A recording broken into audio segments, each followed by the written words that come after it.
কাশ্মীরি আলুর দম বানানোর জন্য একটা আলুকে 4 টুকরো করে কেটে নিয়েছি। এবার তেলে লাল করে ভেজে নিতে হবে। একটা পেস্ট রেডি করতে হবে, তার জন্য আদা, কাঁচা লঙ্কা, কাজু 1 মুঠো আর টক দই দিয়ে অল্প একটু জল দিয়ে মিহি পেস্ট করে নিতে হবে।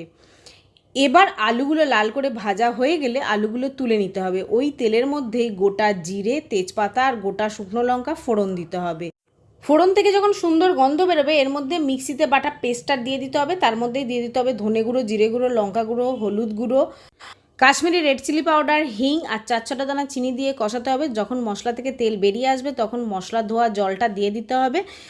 নাড়াচাড়া করে এর মধ্যে ভাজা আলুগুলো দিয়ে দিতে হবে। তার সাথে দিয়ে দিতে হবে পরিমাণ মতো নুন আর গরম মশলাগুলো দিয়ে আবার নাড়াচাড়া করতে হবে। দিয়ে দিতে হবে এবার গোটা কাজু আর কিশমিশ দিয়ে নাড়াচাড়া করে পরিমাণ মতো জল দিয়ে মিডিয়াম টু লো ফ্লেমে ফোটাতে হবে চাপা দিয়ে, যতক্ষণ না আলুগুলো সিদ্ধ হচ্ছে।